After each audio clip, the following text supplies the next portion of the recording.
Hi, my name is Marita, and today we're going to be covering Jesus the Table Flipper, also known as the Cleansing of the Temple. It's a story that's in all four Gospels, but we're going to be focusing on the version in Mark because that's my favorite and because it includes a specific line that's not in the other three Gospels, but is in the original text that Jesus is quoting from, which we'll get to later. So I think I'm going to establish the context first, and then we are going to go into me telling the story. In hopefully a funnier way than you've learned in Bible school, or maybe you've never heard this story before. So, time to establish some context. The book of Mark is the earliest gospel and the shortest gospel. It was written in the Italy/Rome area around 65 to 75 CE, which is also known as AD. The audience were primarily Gentiles, and knowing that is really important to understanding the point of the story, or one of the points of the story, later on. So now that we've established context, we're going to go on to the story. So I'm going to put the text of the verse on the screen for you so that you can read for a second. So pause the video, read, and then we'll get right into the story.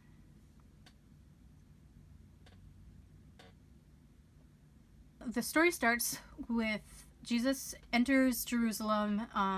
This is right before he gets killed on the cross.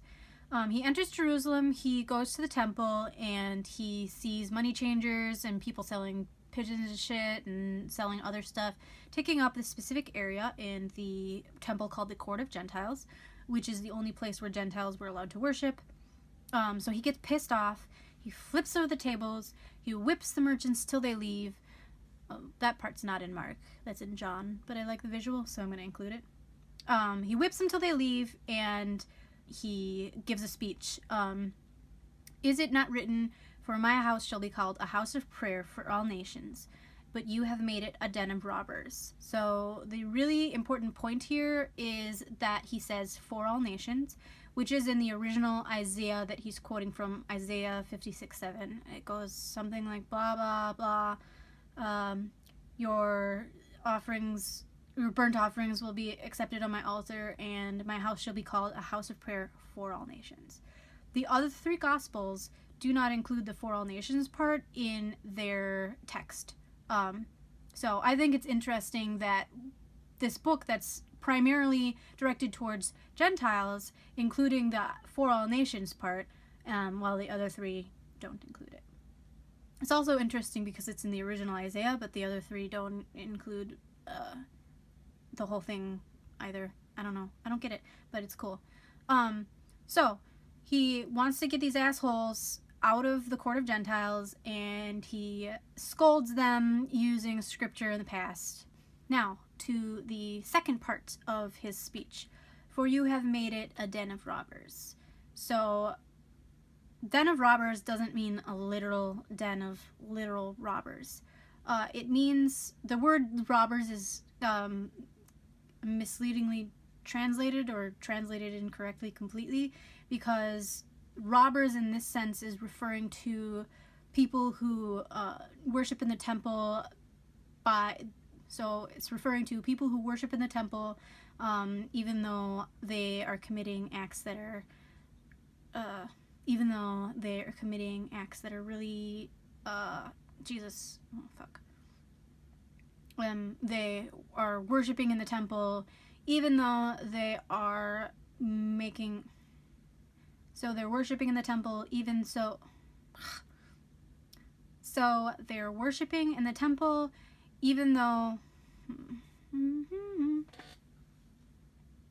So they're worshiping in the temple, even as they are doing actions, either outside of temples or whatever, that are repugnant to God. Basically, God hates that shit. Don't do it, but you come here and you worship in the temple like you're pious anyway? So that is what he's referring to, and the money changers sitting in the Court of Gentiles and the people selling pigeons and sacrificial animals for poor people and taking advantage of them is people who are committing acts repugnant to God, but still coming to the temple and worshiping like they have a right to appear as if they are blameless and don't suck completely. They do suck completely. So,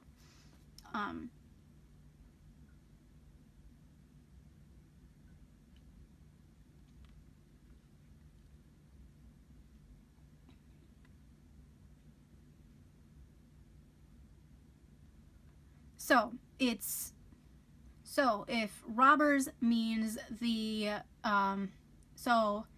if robbers means a person who is worshiping in the temple while still doing acts that are repugnant to God, it's the illegitimate use of the temple by the money changers and the dove sellers.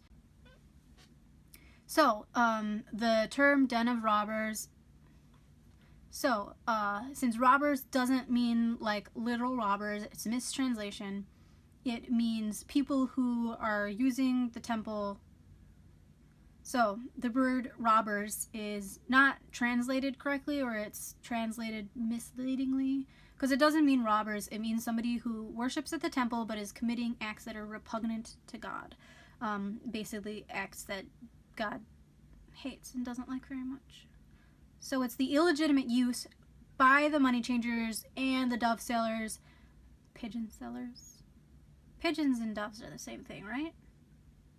The bird sellers, using the court of Gentiles that gets Jesus pissed off and makes him kick everybody out. Jesus quoting Isaiah saying, "My house of prayers is a house of prayers for all nations," and then Jeremiah, "But you've made it a den of robbers," shows Jesus' disapproval of what's going on in the temple, because the temple, God is for everybody, and that's his message anyway.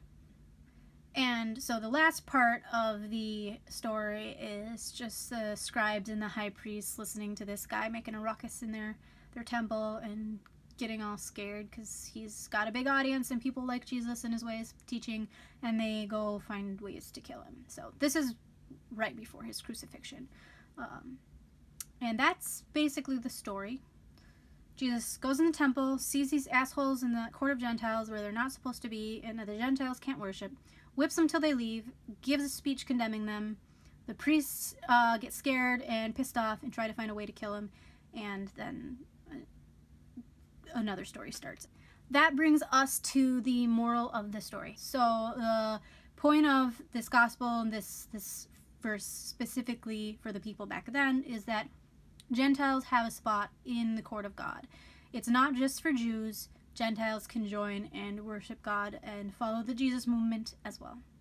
The message for modern day Christians, I think, is that it's not our right to decide who gets to be in the church of God, who gets to worship God.